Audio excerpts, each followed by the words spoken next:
Welcome back, folks, to Hashtag AskGSM, the weekly Money in the Bank video where I answer your questions from YouTube, Facebook, and Twitter right here in this video form. First question comes from Hollowitz H from Facebook. His question was, is Dolph Ziggler Macho Man to John Cena's Hulk Hogan? Maybe for right now, in like the current generation, if that's what you're talking about, not really. I would call, in this current generation, I would call CM Punk Macho Man. I'm not just saying that because of the vast similarities between the two, but CM Punk to John Cena's Hulk Hogan. CM Punk is the Macho Man, Cena is the Hulk Hogan. Right now, yes, because Dolph Ziggler's kind of been positioned as a top guy for the last couple of weeks. If it continues going into the future, which some people have asked me before, I hope so. We have to, time will really tell. Some people have asked me. There's more questions coming about this a little later in the video, but Dolph Ziggler, defeated John Cena.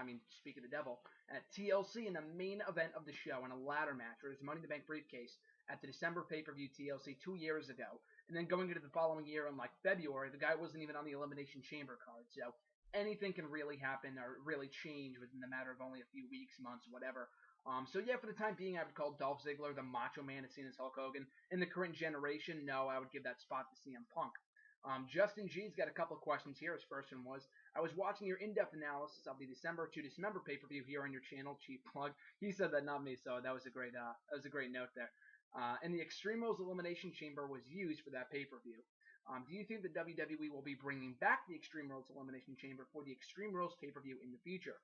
So this is kind of up in the air right now, whether the Extreme Rules or the Elimination Chamber pay-per-view, will be sticking around in February. As of right now, it does not look like it. It's still on tap for the WWE.com lineup, but popular belief is that the event will be replaced by a new event called Fastlane, which I do not like that name at all. I think it's really stupid.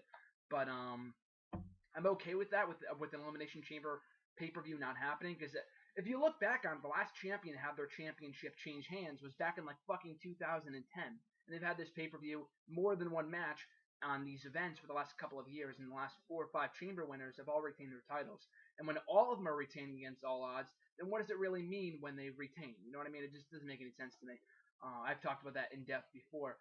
But I think that'd be a good idea. I don't know if they would keep that as a staple at the Extreme Rules pay-per-view, an Extreme Elimination Chamber. I think that could be awesome.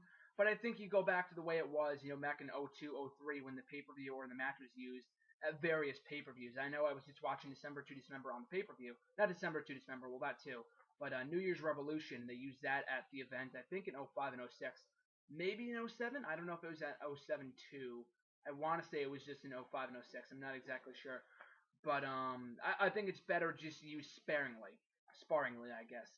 Instead of, the same time every year. Same thing with Hell in a Cell. I don't have much of a problem with it with Chamber. Hell in a Cell, they really need to get rid of the pay-per-view and start doing it every once in a while, not just, at the same time every year. That just bothers me personally. Second question was, I was watching a bunch of flashbacks of The Rock's promos, and one of my favorite promos he did was with the Hurricane Helms. When he was heel in 2003 when feuding with Bill Goldberg and Stone Cold Steve Austin. What was one of your favorite Rock promos of all time that you can share with us? Of course, I haven't been watching since 03 or whatever, so I can't really say that any of those promos that I've seen and in this documentary and other clips and stuff that I've seen from the Attitude Era and beyond are really my favorites. I love, if we're going beyond the time that I started watching wrestling, probably the one that he did when he was Hollywood Hulk Hogan, like watching his documentary and all this stuff on the Countdown and all this other shit.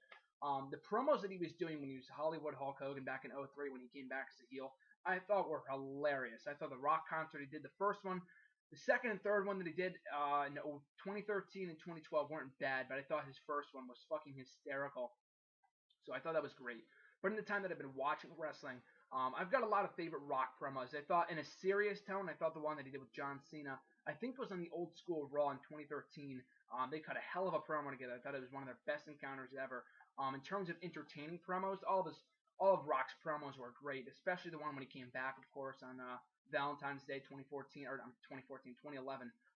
The promo that he cut for like 20 minutes. I think Raw went into like overtime, like a half hour into overtime, because his promo was so long, and rightfully so. I thought it was extremely entertaining, and for that being the first Rock promo that I was exposed to as a wrestling fan in the time that I've been watching, I thought was great. And also the one that he did with Rusev not too long ago on Raw. I keep going back and watching that because it was so fucking funny. The Moscow Moose Knuckle, the Chewbacca's Harry Beanbag joke. All those stuff that The Rock was saying, all that stuff I thought was hysterical. So those are a few of my favorite Rock promos. His next question was, a lot of the biggest names in the past, like Brock Lesnar, most notably, have been wrestling part-time from the company. Do you see a guy like John Cena going part-time down the line? Great question. I definitely do think so. John Cena is a big enough name. Like, they don't bring in fucking, I don't know, I'm trying to think of who's a jobber? Like, Colin Delaney. You know what I mean? Like, they don't bring in like a John Morrison. Like, if John Morrison were to come back, he's not going to work like a part-time schedule. They're only bringing back guys that are making money that they can afford to do a part-time schedule with. They're not going to do it with everybody. I know you make the case, well, RVD was never a money player. RVD was always popular. He was always over. He still is to this day. He's still making money off his merch and stuff. Jericho, same thing. He was always a big-time player. So that's why they use those schedules for those kind of guys. Rock and Brock do matches every once in a while. The biggest difference between Rock and Brock and then a Jericho, RVD, and even Batista is that those guys do house shows. Those guys are on every Raw, SmackDown, main event house shows. When they're here, they're here. Like, they're here for maybe 3 months at a time. They do all the house shows and everything else. I think that's great. And I also don't have any problem with part-timers like a lot of people do, like Rock and Brock. Maybe in some cases if they're, getting a spot over another guy. But in the end, it's all about making money. It's a business. So I understand why they do it. John Cena, I mean, it goes without saying, but he's a fucking cash cow with all his merchandise and whatever, and he has been for the last 10 years. So absolutely, when he retires, whenever that may be, I have no idea. I know some people have asked me that in the past. Whenever he does retire, I do expect him to become a part-timer at some point. At the age of 40, 45, whatever, I do expect him to do a similar deal to like what Brock and Rock have been doing in recent years. His fourth and final question was, the WWE has put feuds in with the family like Matt and Jeff Hardy and the Bella Twins as of late. Do you think that the family betraying family storyline won't work because the common fan knowledge knows that they are family and it's not personal hate? Good question. I don't really look at it that way. Like if, the Matt and Jeff Hardy thing, different feuds have different, not all, family feuds are all that good. I think Matt and Jeff I really enjoyed. I thought the matches were great. The storyline I thought was okay. Just the whole Matt burning down his brother's house. Like, that was bullshit. Matt says it. Jeff says it. They both admit it. I thought that was really dumb. But aside from that, though, I thought that was a good feud to have Matt turn on Jeff. I mean, I know they did that at the last minute. They're supposed to be Christian, but whatever. The Bella Twins stuff, at first it was garbage. They've really toned it down, so I can't really complain about that. It's not really the feuds themselves, the family betraying family storyline. Like, Brett and Owen is a perfect example and probably the only truly great brother versus brother or sibling versus sibling storyline that there's ever been. I just think the biggest problem with those kind of feuds is not even with family versus family or whatever. It's just, you go out in public and maybe do an interview together. I can kind of understand that, but people have brought this up in the past, and I'm definitely for this as well. Like, why the fuck are the Bella Twins still tweeting from the same Twitter account and going out and having coffee together and doing all this other stuff? I know kayfabe has been dead for years now, but they don't even try to protect it. And sharing the same Instagram account and Twitter account, I just thought was dumb. So stuff like that puts storylines like that in jeopardy. I don't have a problem with sibling versus sibling storylines. Just when they do stupid shit like that outside of wrestling, that really bothers me. But aside from that, it's not that it won't work. I see what you're saying, but I don't think it's really that big of an issue. It kind of goes with any feud, because I know, like, you see, I don't know, a CM Punk and Daniel Bryan feud, but they're best friends outside of the business anyway. You get my point. But yeah, I definitely see where you're going with there. Jose M from Twitter or Facebook as well. I'm sorry. Who do you think should be the first person to defeat Rusev via pinfall or submission? The only real answer that I can give to that right now is that not John Cena. John Cena should not be the one to give Rusev his first loss in WWE. We saw that with Bray Wyatt. We saw it with Umaga, Great Khali. There's so many guys that suffered their first pinfall submission loss at the hands of John Cena. I don't blame John Cena. I more so blame the creative team and the booking, whatever, of these various monsters over the years. Sure, I was okay. At the time when it happened, I was okay with Bray Wyatt losing to Cena at WrestleMania. It was not my optimal decision, what I would have wanted to happen. I would have wanted him to beat Cena at WrestleMania. There was no need for Cena to go over. But I'm thinking, okay, Bray Wyatt suffers his first pinfall loss on the grandest stage of them all to one of the biggest faces in the company, the face of the company. There's really nothing wrong with that. But the fallout, the fallout and the aftermath is so shitty. They ruined all of Bray Wyatt's momentum, in my opinion. So, not John Cena. I can see the whole pro-USA bullshit, but no. Other than that, I really don't know. Maybe Daniel Bryan, maybe. I'm not really sure. It's not like...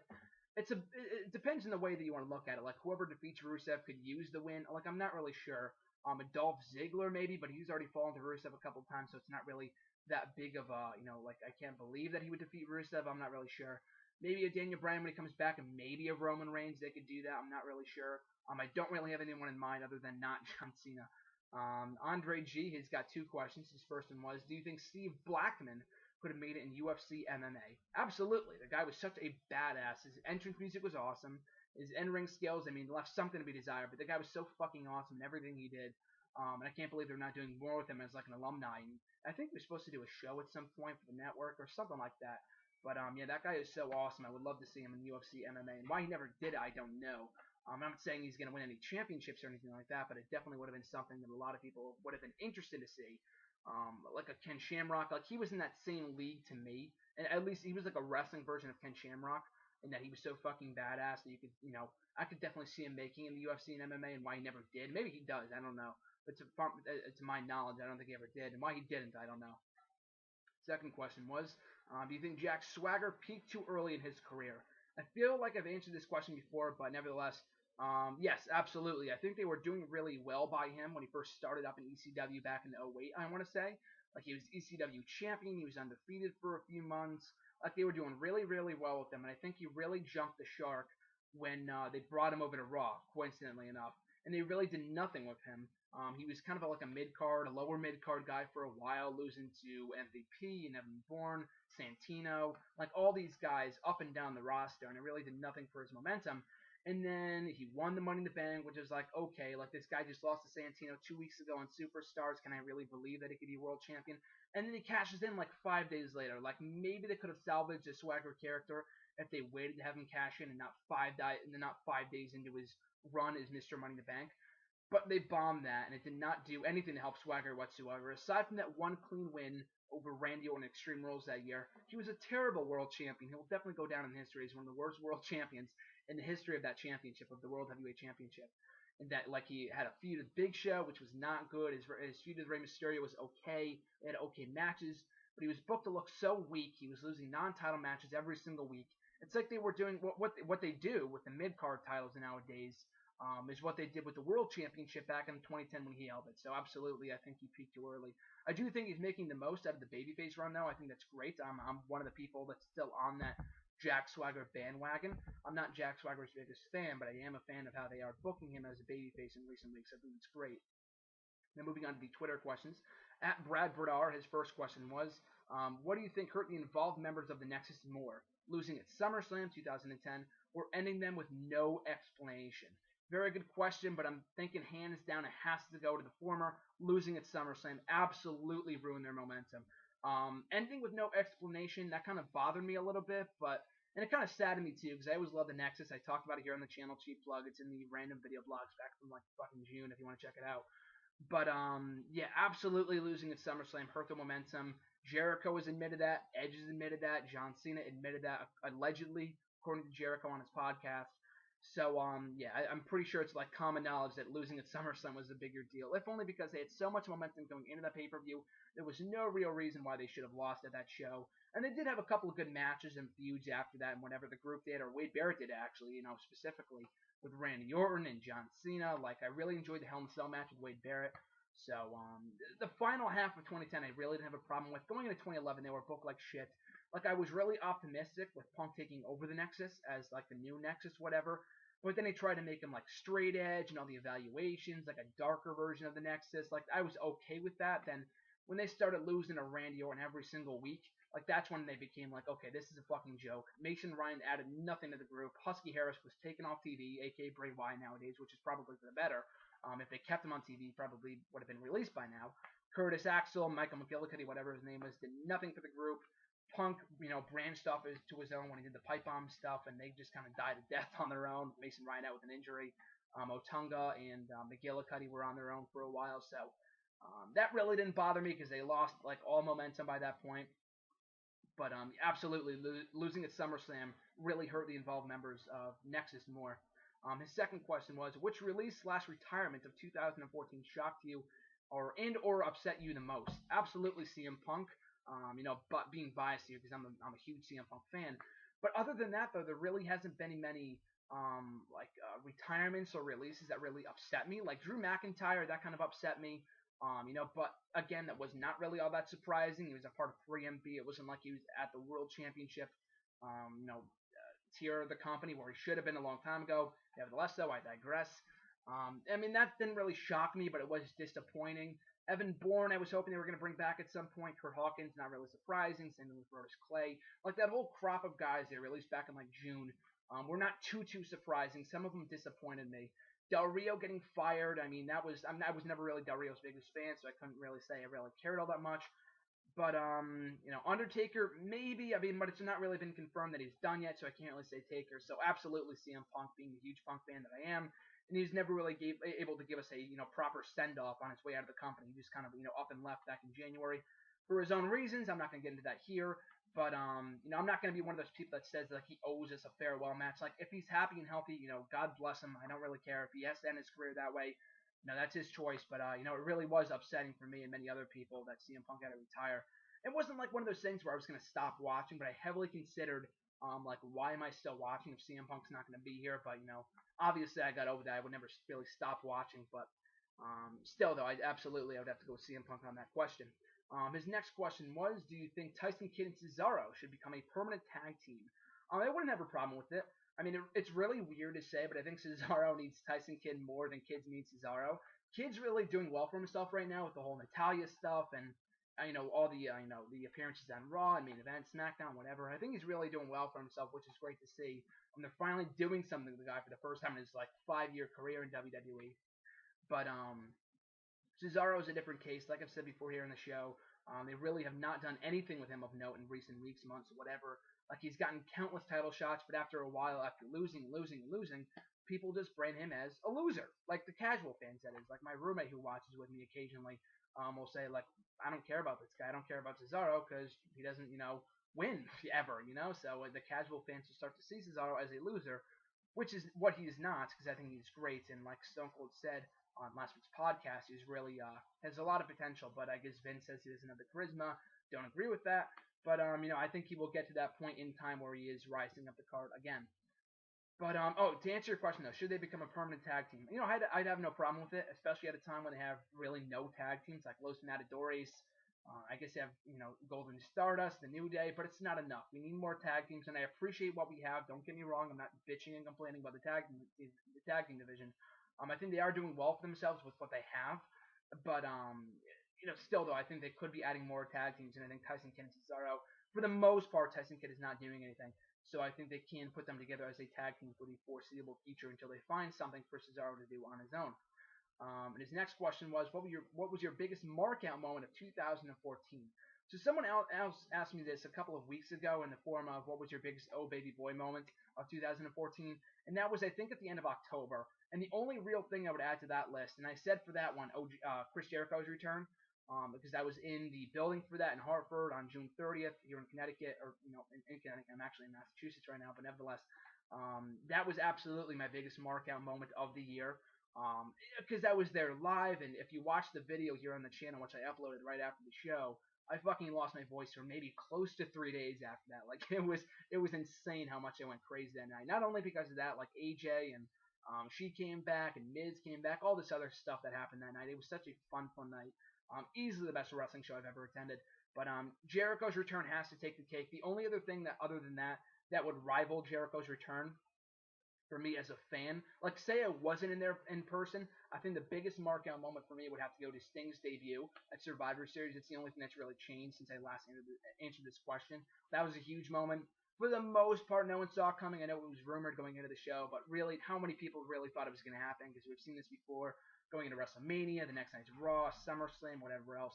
So, absolutely, I think we'd have to go with either Sting's debut at Survivor Series, WWE debut, or Chris Jericho's return to Raw in June of a couple of months ago. At Cody Collier 12, his question was, who do you think has been NXT Superstar and Diva of the Year, and what makes them the Superstar Diva of the Year? NXT Superstar of the Year, I would go with Sami Zayn, if only because he's come a long way, and he's always been great. I mean, that goes without saying. And the guy's been crazy over since day one. But in storyline, the guy's lost every big match he's been involved in. He's had a lot of Match of the Year contenders. Same thing with Adrian Neville, who we'll get to in a second. But he lost to Cesaro. He lost to Tyler Breeze. He lost the 4-Way. Granted, he'll probably win Thursday. He'll probably win the NXT title. But from a storyline standpoint, he's lost a lot of big matches. Adrian Neville, on the other hand, I think either recently surpassed or will surpass by the time the live special comes on Thursday. Or maybe I think he ties it on Thursday. I'm not exactly sure. But by the time that comes, Adrian Neville will have become the longest reigning NXT champion in history. He won the title back in February, won at Arrival, won at TakeOver 1 and 2. He's had amazing matches with Bo Dallas, Tyler Breeze, Tyson Kidd, Sami Zayn, so many guys. So I would have to go with Adrian Neville in that case. And he's also come a long way as a character. Like, he was kind of like a faceless guy, like, you know, a guy that could do great stuff in the ring, but as a character, I didn't really care for him all that much. He's come a long way in the mic and all that kind of stuff. So I'd have to go with Adrian Neville, even though Sami Zayn, you know, realistically speaking, would probably rival that, if not take that award away if it wasn't for, like, storyline purposes. Diva of the Year for NXT, Charlotte. Absolutely. I mean, she's improved leaps and bounds since last August, maybe, since when she debuted. She was very shitty in the ring, if I do say so myself, like a year ago, and she's improved immensely since then. You know, go back and watch her match with Natalya at the last, not the last one, but the one in May. At the first TakeOver special, I thought was great. That was, like, people are saying that's one of the best matches of the year, easily for the women, that goes without saying. But, like, one of the best matches of the year, period, in WWE, NXT, whatever. So absolutely Charlotte. She's won the title, whether she loses it or not on Thursday remains to be seen. But she's had great matches with Bayley, Sasha Banks, Summer Rae, Natalya. The list goes, you know, we can go up and down the list here.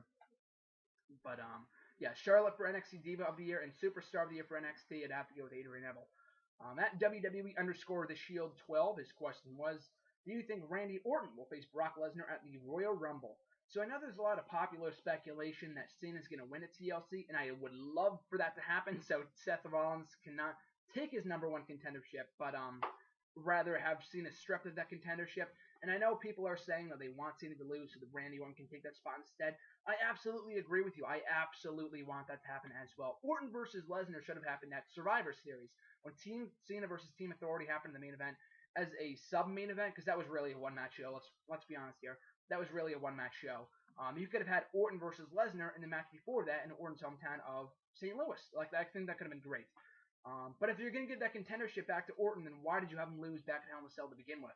Like, that didn't make sense. Maybe because they knew that he was going to go off and film a movie. I really have no idea. You know, realistically speaking, do I expect Cena to lose at TLC to Rollins? No, I don't. Would I love for him to lose? Yes, I would. I would like for him to lose so Orton can take the contendership instead. So to answer your question, do I want it to happen? Yes. Do I think it'll happen? Unfortunately not. At Anti-Hero Dress, his question was, which wrestler do you see having a breakout year in 2015? So I was going up and down the roster trying to answer this question. Maybe Damien Sandow. I mean, I said that like back in 2012 or 2013, and he did, except for the fact that he unsuccessfully cast him Money in the Bank. But I mean, the whole Mizdow thing, and when he eventually breaks off the Miz, I think he could have a really big singles career as a babyface, whatever. So maybe Sandow. I mean, there's really not one guy that I see like having a huge breakout year. Like last year, we were saying Roman Reigns and maybe Big E, who fell off the face of the earth. But Roman Reigns, all the members of the Shield did. I mean, Ambrose has kind of already had a breakout year for the most part. Rollins, I could see seeing him have a breakout year in 2015 in the form of finally winning a world championship. Same thing with Roman Reigns, so I'd have to go with those two for this question. And even Dolph Ziggler. I mean, we've seen him have, breakout years in the past. Because like I said before, the guy beat John Cena in the main event of 2012 TLC pay-per-view a couple years ago. And then the following year, yes, he won the world championship, but then he was booked horrendously for the rest of 2013. So only time will tell. But yeah, I'd have to go with maybe Sandow, Rollins, Reigns, and Ziggler. Kind of mix all of the four of those guys. Next question comes from @Reborn Again. His question was, what WWE TLC pay-per-view do you feel has been the best so far? So I'm reviewing all the pay-per-views right now here on the channel for those that are subscribed, and if you're not, please do so now. Cheap plug. But the 2010, 2011, and 2012 shows I thought were especially strong. The 2011 review is coming up on Tuesday, 2012 on Saturday, the day before TLC. 09 and 2013 were meh, and I thought they were okay. But compared to 2010, 2011, and 2012, I thought those were amazing. So I said this in my 2010 review. My favorite of those three would probably be 2010. The best of those three, probably the 2012 one. I thought up and down. I mean, that entire card was amazing. Like 2011 had its moments. Like the main event was great. Daniel Bryan winning the World Heavyweight Championship. Zack Ryder finally winning his first singles title in the form of the U.S. Championship. Like that one had a lot of amazing moments, but a well-rounded card would have to go to the 2012 one. Like even Sheamus versus Big Show in a chairs match, I thought was really good. Cena and Ziggler had a great match. The TLC match between Ryback, Team Hell No, and The Shield, the Shield's very first match in the WWE, I thought was tremendous, and some people say one of the best matches, if not the best match of 2012. That might be stretching it, but I definitely think it's up there, though. That being said, though, so probably the 2012 show. 2010 I thought was enjoyable. That's why I say it was my favorite, because the memories attached to it, whatever. But if I have to suggest of those three to go and watch, probably the 2012 one. But like I said before, check back all, for the next week or so from all my reviews of all the installments of TLC 09, 2010, 2011, 2012, and 2013 before Sunday's TLC pay-per-view. Next question. At RJ_Marceau, my co-host from Wrestle Rant Radio, his question was, could you see another NXT Invasion storyline with Kevin Steen, Finn Balor, and Hideo Itami getting called up? And who has the most potential? So to answer the first part of your question, yes, I could, maybe. I'm not saying it's likely. I said on Twitter a couple of weeks ago that I know the name of the pay-per-view, the upcoming live special, whatever is called, R Evolution, which is really dumb. Just call it Evolution or Revolution. Don't, fiddle between the two. I think it's stupid. But that'd be a perfect place. If there was ever a place to debut a new Evolution, I know we just saw the reuniting of the original a couple of months ago, but that'd be the place to do it, with either all three of those guys that you mentioned, Steen, Balor, and Itami, and maybe an Adrian Neville or a Sami Zayn. Either they help screw over Zayn. I think Zayn should win, so I don't want to say that, but maybe after Zayn wins, they debut and attack him. Like, I don't really know. But I think that could be amazing. I'm thinking, realistically, I don't see it happening, but from a fantasy booking standpoint, that could be great. All three guys are going to be standout performers in the WWE. That goes without saying on their own. But your second question was, the second part of your question, who has the most potential? Of those three guys, it's really hard to say, because all three of those guys, like I just said, are all great. Probably Kevin Steen of those three, maybe Finn Balor. Itami's amazing too. It's hard to slight any three of those guys because they're all amazing. But maybe I'm just being biased, but probably Kevin Steen, because I love his work. He's really good. Heel, face, whatever, I think he could flourish in WWE. And there's really no language barrier like there is with Finn Balor and Itami. Not saying that's going to be the be-all, end-all of their characters, but it's going to hinder them. And Kevin Steen his in-ring skills, his mic skills, whatever, are already strong. So of those three, Kevin Steen, but like I said before, they all have immense potential. If that's what your question was, I don't know if you were talking about those three guys or the NXT roster. But of those three guys, probably Kevin Steen, but they're all, have amazing futures in the WWE if they book them properly. And at Jeff Stone 1, his question was, what can we expect from Roman Reigns when he returns to Raw? So I was talking about this a couple days on Twitter, in that they really haven't talked about Roman Reigns all that much, and maybe someone mentioned to me that maybe they'll have him return as like kind of a surprise at TLC in a couple weeks. I can see that happening. They already advertised it, so I don't know. Like, the whole interview thing, I'm not really a fan of why they have him pop up, because the interviews have really not been that good. Like, I like Roman Reigns, but the interviews, I think it's just dumb. I think they could have just had him, keep him off TV. People aren't going to forget who this guy is. And then you just have him randomly show up in the Rumble or at TLC or whatever. It could have made for a better moment, in my opinion. He didn't confirm that he was going to be at TLC. He just said at the Survivor Series show that he's going to be back at this time a month from now. So he didn't really specify, and WWE didn't really acknowledge that or go into specifics. Like, JBL said it in passing, like the next night on Raw, and there's been no talk of it since. But what can we expect from Roman Reigns when he returns to Raw? Big things, easily. He's the leading pick for a lot of people to win the Royal Rumble this year, and I'm on board with that. I really have no problem with it, and him beating Lesnar for the championship. Is he the best wrestler in the world? Is he the best talker? No, but the part about that is he's going to continue to improve over time. He's going to improve in the ring, on the mic, as a character, whatever. And I think as he is, he's got the full package. He's got the look. He's got everything, except, he's just going to get better in time. So I do think we're going to expect big things from Roman Reigns when he returns to Raw on, at TLC, the next night's Raw, whatever it is. But still, though, I look forward to Roman Reigns coming back in the very near future. So that's going to do it for this week's edition of #AskGSM, guys. Always appreciate you guys sending in the questions. If you want to send in a question, you can leave a comment on the video. I'll be sure to include it in next week's edition. You can tweet me on Twitter at the handle of @WrestleRant with #AskGSM. Leave a comment on my Facebook page at GrahamGSMMatthews. You can leave a comment on the post I usually put up on Sunday nights when I gather the questions. And that's going to about do it. Make sure to like, comment, and subscribe. All support is greatly appreciated. Thanks for watching, folks. I'll be back next week. GrahamGSMMatthews here, and I'll catch you guys next time.